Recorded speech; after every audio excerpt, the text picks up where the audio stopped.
여러분 안녕하십니까. 광주 MBC 뉴스투데이입니다. 먼저 오늘의 주요 뉴스입니다. 민족의 큰 명절 설을 맞아 광주 전남 각 가정과 마을에서도 일제히 차례를 올리고 올 한 해 안녕을 기원했습니다. 대체 휴일까지 더해져 아직 이틀의 설 명절 연휴가 더 남아있는 가운데 가족들과 휴식을 즐기고 추억을 만들 수 있는 곳 소개해드립니다. 총선을 2달이 앞두고 여야의 경쟁이 본격화되고 있는 가운데 오늘은 더불어민주당 정치 신인들을 통해 지역 민심 확보 방안에 대해 들어봅니다. 건조한 날씨가 이어지고 있는 가운데 산불 위험이 커지고 있어 설 연휴 각별한 주의가 필요합니다. 민족의 큰 명절 설을 맞아 광주 전남 각 가정과 마을에서도 일제히 차례를 올리고 올 한 해 안녕을 기원했습니다. 지역 곳곳에서는 다양한 전통놀이와 세시 풍속도 이어졌습니다. 송정근 기자입니다. 어르신들이 자리를 잡은 마을회관에 젊은이들이 속속 모여듭니다. 정성스러운 마음을 담아 세배를 올리자 어르신들은 정감 어린 덕담으로 화답합니다. 희망을 넘쳐가지고 활력 있는 해가 되기를 바라네. 70대부터 40대까지 차례로 세배를 마치고 난 뒤 마지막으로 설빔을 곱게 차려입은 손자, 손녀들까지 존경과 사랑의 마음을 담아 이어온 합동세배가 이 마을에선 벌써 60년 가까이 이어져 오고 있습니다. 우리 마을에 이렇게 청년들이 많이 이렇게 모아주시고 단체심이 좋으시고 그렇기 때문에 저 마음으로는 항시 기쁘고. 광주 망월동 시립묘지 등 광주 전남 공원묘지 곳곳에는 이른 아침부터 성묘객 발길이 이어졌습니다. 새해 벽두부터 밀어닥친 경제 안파로 가뜩이나 어려운 살림살이가 더 팍팍해진 현실. 성묘객들은 무엇보다 가정의 안녕과 행복, 번영을 기원했습니다. 자식들, 우리 애들, 조카들 항상 건강하고 잘 되길 바라면서 고마운 마음으로 성묘했습니다. 광주 시립민속박물관 등에는 한복을 곱게 차려입은 시민들이 윷놀이와 제기차기, 투어놀이 등 전통 민속놀이를 즐기며 병신년 새해 첫날 하루를 보냈습니다. MBC 뉴스 송정근입니다. 대체 휴일까지 더해져서 아직 이틀의 설 명절 연휴가 더 남아 있습니다. 가족 친지들과 휴식을 즐기고 추억을 만들 수 있는 곳이 전남에 참 많은데요. 양현승 기자가 전해드립니다. 바쁘게 달려온 몸과 마음 잠시 내려놓는 시간. 명절은 그렇습니다. 남은 연휴 진짜 휴식을 하러 밖으로 나가는 건 어떨까요?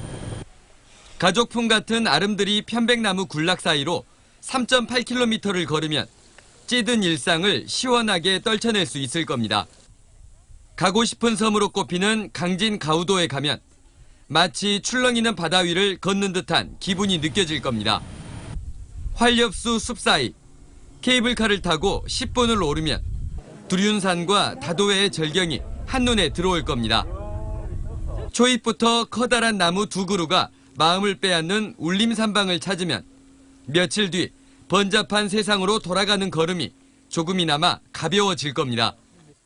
월출산 전기를 받은 온천과 바닷물로 찜질할 수 있는 한평 해수찜에서 한겨울 추위를 녹이는 것도 좋을 겁니다. 목포 자연사박물관이나 영암 농업박물관을 가면 요즘 아이들에게는 낯선 선조들의 놀이를 쉽게 설명할 수 있을 겁니다. 금강산도 식후경. 고향집 밥맛에 비할 수 없겠지만 산지의 싱싱한 제철 수산물을 안 먹고 간다면 다음 명절까지 내내 서운할 겁니다. MBC 뉴스 양혜승입니다. 어제부터 시작된 귀경길 정체가 밤사이 소강 상태를 보이고 있는 가운데 오전부터 다시 귀경 정체가 시작되겠습니다. 한국도로공사는 오늘 하루 광주를 빠져나가는 차량은 모두 38만 8천여 대로 오전 8시부터 귀경길 정체가 시작되겠다고 내다봤습니다. 특히 오후 3시부터 4시 사이 귀경길 정체가 절정에 이르러 광주에서 서울까지는 7시간, 목포에서 서울까지는 8시간가량이 걸릴 것으로 예상됐습니다. 오늘 날씨가 온화해서 귀경길 불편함은 없겠습니다. 대체로 맑은 가운데 포근하겠는데요. 또 미세먼지 걱정도 없겠습니다. 내일도 맑은 날씨가 이어지겠고 오늘보다 더 포근하겠습니다. 다만 내일 아침에 짙은 안개는 주의하시고 이동하셔야겠습니다. 이 시각 구름 영상입니다. 광주와 전남은 대체로 맑고 깨끗한 하늘 드러나 있는데요. 전남 동부 남해안에는 건조주의보가 내려진 상태고요. 낮까지 바람이 조금 불어오겠습니다. 작은 불씨가 번지 겹치지 않도록 조심하셔야겠습니다. 현재 기온입니다. 장성 영하 2도, 광주 0.9도로 시작하고 있고요. 낮에는 어제만큼 오르겠습니다. 무안 6도, 영암 강진 8도, 곡성 구례 9도, 광양 10도가 예상됩니다. 날씨였습니다. 여야의 정치 신인들을 통해 각 당의 한계와 경쟁력, 민심 확보 방안을 듣는 기획보도. 오늘은 야성 회복과 수권 능력을 다시 되찾겠다는 더불어민주당입니다. 한신구 기자의 보도입니다. 야당다운 야당성을 보여주지 못했다. 수권 정당으로서의 경쟁력도 갖추지 못했다. 더민주 정치 신인들은 60년 전통에 지난 30년간 지역 텃밭을 주름잡은 당의 한계를 이렇게 아쉬워했습니다. 젊고 또 혁신적인 인사들이 입당함으로 해서 당이 훨씬 더 젊어지고 있고 개혁적인 인사들로 채워져서 앞으로는 훨씬 더 비전이 있는 정당으로 거듭날 것 같습니다. 그 원인으로 공천이 곧 당선으로 이어지다 보니 시민 삶이나 지역 정치력 향상보다는 개파 줄대기나 보신에 얽매일 수밖에 없다고 분석했습니다. 그렇지만 지역 현역 의원들의 대거 탈당과 전국적 인지도와 전문성을 가진 인물들의 영입으로 새로운 진영을 짤 절호의 기회를 맞게 됐다며 이번 총선 승패 핵심을 공천 방향에 뒀습니다. 젊고 참신한 인물들로 세대 교체형, 세력 교체형 공천을 하게 되면 가장 큰 경쟁력을 가질 수 있고 광주 민심에 유권자들의 호응할 수 있을 거라고 생각합니다. 두 차례 정권 경험과 풍부한 지방자치 역량을 당의 강점으로 내세운 정치 신인들은 흐트러진 당을 정비하고 지역 경제와 고단한 서민 삶을 보듬는 전략으로 텃밭 민심 회복에 나서야 한다고 강조했습니다. 국민들이, 시민들이 정치에 있어서 갑으로 세워줄 수 있는 그런 정치를 하기 위해서 나는 어떤 정책을 내세우고 어떤 자세로 임하겠다라는 것이 저는 보다 중요하다고 생각을 합니다. 강한 야당성을 회복하고 수권 능력 있는 비전 있고 개혁적인 정당으로 거듭날 수 있는가. 최근 지지율 상승으로 다시 한번 텃밭 회복의 기회를 얻고 있는 더불어민주당이 안고 있는 최대 숙제입니다. MBC 뉴스 한신구입니다. 총선이 두 달여 앞으로 다가왔지만 아직도 선거구 획정이 감감무소식입니다. 예비 후보들은 물론 지역민들도 답답해하고 있는데 지역 선거구 획정과 총선 구도는 어떻게 짜여질지 김양훈 기자가 보도합니다. 선거구 획정이 지연되고 있는 가운데 가장 큰 관심은 전남에서 몇 개 선거구가 없어지느냐입니다. 전남 지역 국회의원 선거구는 11곳인데 한 곳이 없어질 가능성이 높습니다. 이에 따라 선거구가 조정된다면 영암 강진 장흥 그리고 고흥보성, 무안신안 이렇게 3개의 선거구가 재편될 것으로 보입니다. 최근에는 장성, 담양, 영광, 한평 선거구는 인구 하한선에 여유가 있어 한평군이 떨어져 나가 무안신안 선거구와 통합될 가능성도 제기되고 있습니다. 어떤 지역이 어떤 선거구에 추가로 포함되느냐에 따라 선거 판도가 달라질 수 있어 입지자들은 촉각을 곤두세우고 있습니다. 하지만 선거구 획정이 지연되면서 해당 지역 예비 후보자들은 답답해하고 있습니다. 그 어떠한 것도 준비할 수 있는데 한계가 있고 어느 거 하나 제대로 계획에 의해서 진행할 수 없는 것이 참으로 안타깝습니다. 그래서 유력한 통폐합 대상 지역으로 거론되고 있는 영암 강진 장흥 선거구는 예비 후보가 한 명도 없는 실정입니다. 유권자들도 혼란스럽기는 마찬가지입니다. 어느 지역하고 합해진지도 모르고 어떤 인물이 나온지도 모르고 전남 지역 현역 의원들의 재공천 여부와 물갈이 수준도 관심사입니다. 현역 의원 기준으로 정당별로 봤을 때 현재 국민의당 3명, 더민주 6명, 무소속 1명, 새누리당 소속 1명입니다. 전남 지역 총선 구도가 더민주와 국민의당으로 재편된 가운데 설 연휴 동안 두 당은 지역 민심을 잡기 위해 총력전을 펼치고 있습니다. MBC 뉴스 김양훈입니다.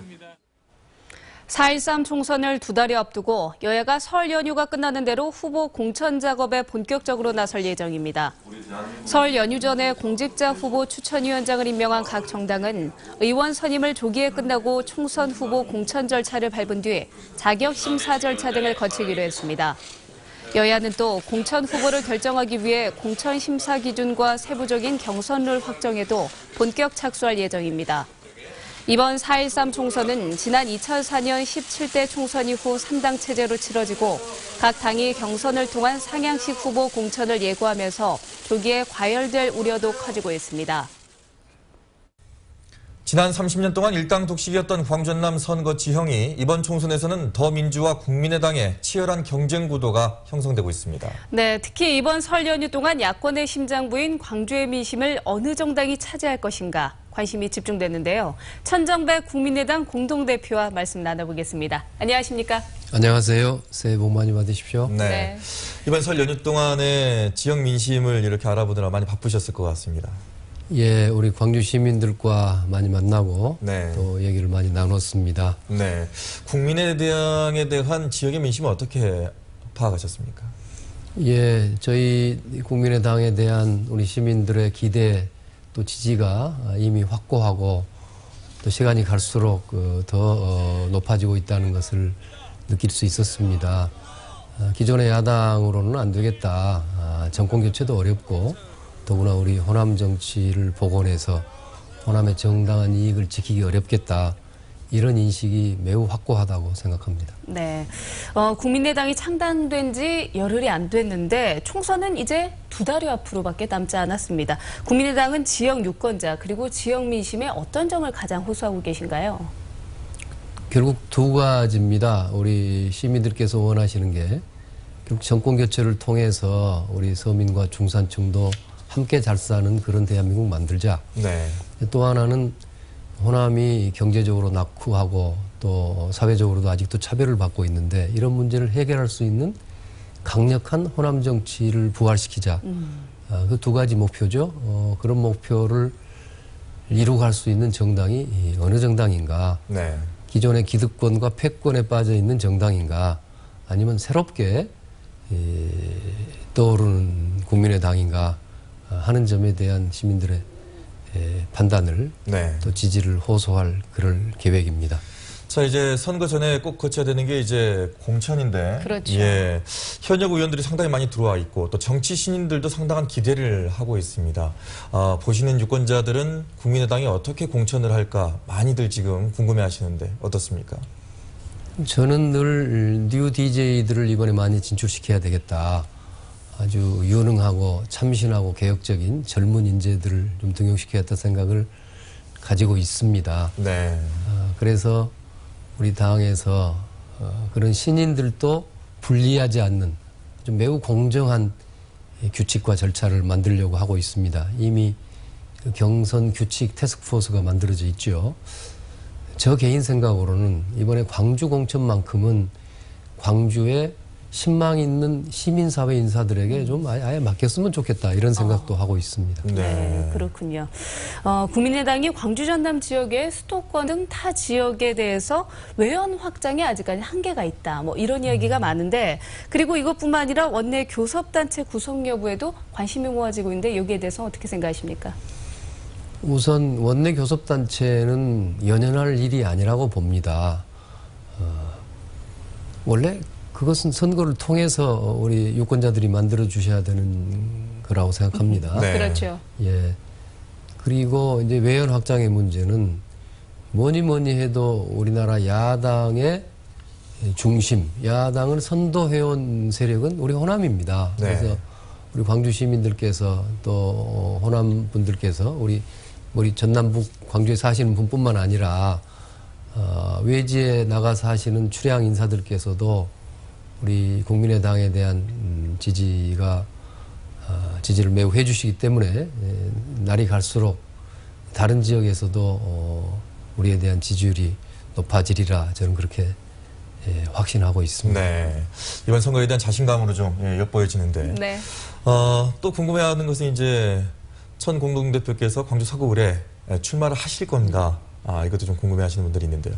예, 제가 호남 정치 복원을 기치로 내걸고 이제 국회의원이 된 게 1년도 안 됐습니다. 그래서 제가 0.25선이라고 스스로 부릅니다. 네. 아직은 제가 호남 정치 복원을 위해서 해야 될 일이 있다고 생각합니다. 그래서 현재로서는 서구을에 출마하는 것으로 그렇게 생각하고 있습니다. 예, 알겠습니다. 연휴 아침에 일찍 나와주셔서 고맙습니다. 예, 감사합니다. 통영 케이블카 성공 이후 자치단체들이 너도나도 케이블카 사업에 나서고 있습니다. 경남에만 7곳에 달하는데 부작용을 우려하는 목소리가 큽니다. 이준석 기자입니다. 남해안을 조망할 수 있는 하동 금오산. 하동군은 금오산 케이블카를 올해 착공해 내년 완공한다는 계획입니다. 바닷가에서 산이 해발이 850m가 되는 산은 우리 하동 금오산뿐이 없습니다. 그래서 이 좋은 경관에 많은 사람이 볼 수 있도록. 하지만 금오산 정상까지 도로가 놓여 있어 승용차 관광도 가능합니다. 지난 연말 착공한 사천 바다 케이블카. 바다를 가로지르는 이 케이블카에는 600억 원의 예산이 들어가고 향후 부대 사업비는 이보다 더 많습니다. 경남의 케이블카 예정지는 산청, 함양, 거제악동, 남해 금산, 마산 로볼랜드 등 7곳, 전국적으로는 무려 30여 곳에 달합니다.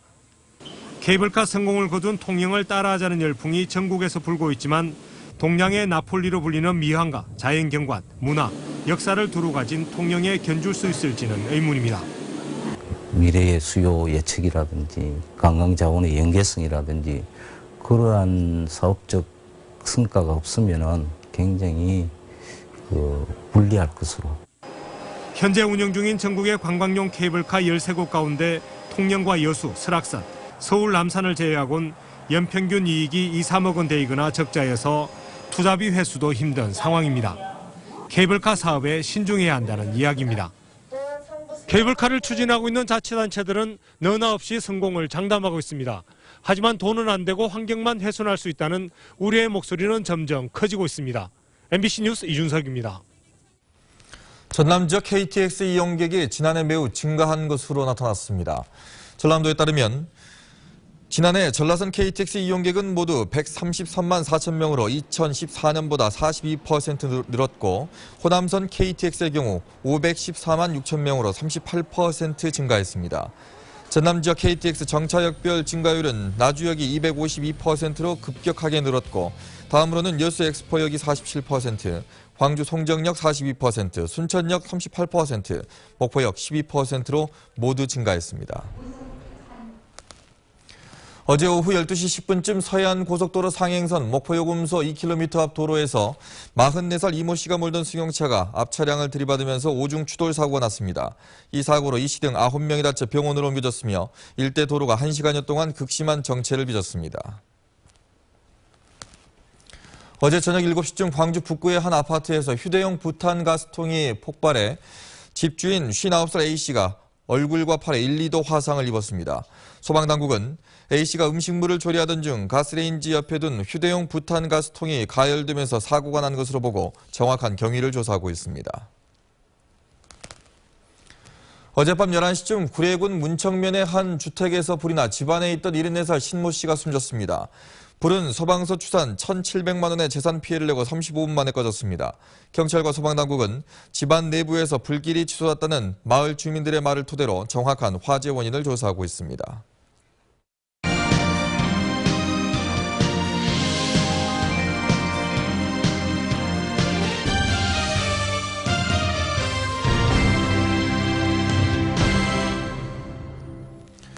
그제 여수의 한 야산에서 불이 나는 등 최근 건조한 날씨가 이어지면서 산불 위험이 커지고 있는 가운데 당국이 설 연휴를 맞아 주의를 당부했습니다.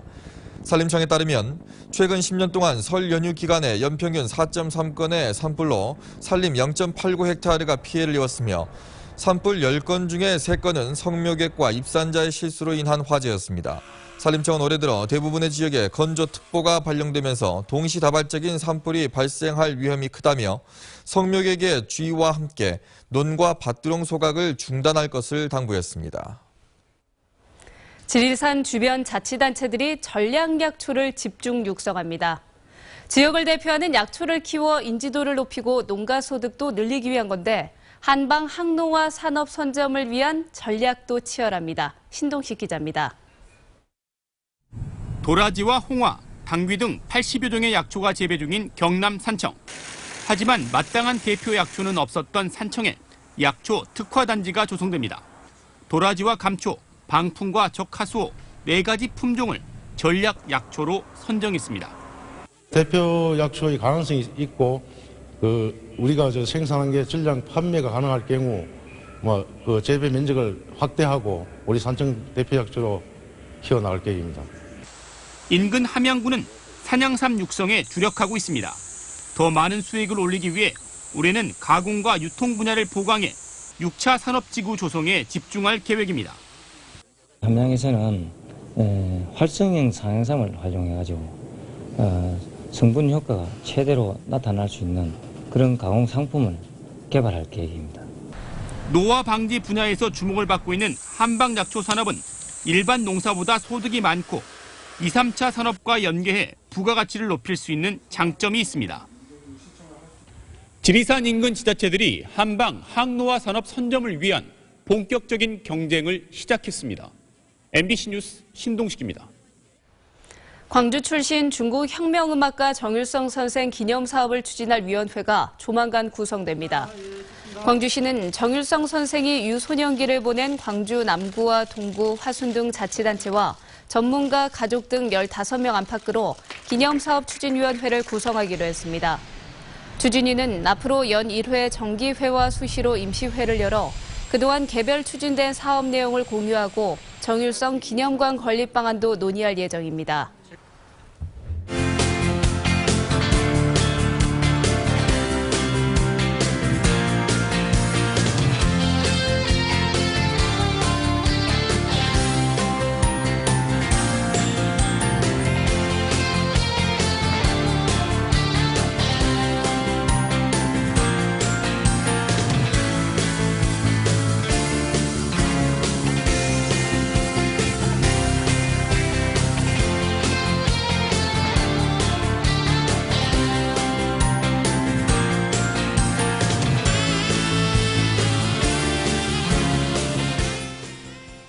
오늘 날씨가 온화해서 귀경길 불편함은 없겠습니다. 또 미세먼지도 보통 단계를 회복할 것으로 보입니다. 내일도 맑은 날씨가 이어지겠고 오늘보다 더 포근하겠는데요. 다만 내일 아침에 짙은 안개는 주의하셔야겠습니다. 이 시각 구름 영상입니다. 광주의 가시거리가 9km로 평소 절반에도 못 미치고 있는데요. 이 안개는 기온이 오르면서 거치겠습니다. 다만 전남 동부 남해안 지역을 중심으로 건조주의보가 발효 중인데요. 작은 불씨가 큰 불로 번지지 않도록 철저한 관리가 필요하겠습니다. 현재 광주가 0.9도로 어제 같은 시각보다 2, 3도 높아 포근하고요. 낮에는 어제만큼 오르겠습니다. 무안 6도, 영암과 장흥 8도, 곡성 구례 9도, 광양 10도, 순천도 10도까지 오르겠습니다. 현재 남해 동부 먼바다에 풍랑주의보가 내려진 가운데 물결이 높게 일겠습니다. 이번 연휴가 끝난 뒤에 비 소식이 잦은데요. 목요일부터 토요일까지 전국 곳곳에서 비가 내릴 것으로 전망됩니다. 날씨였습니다.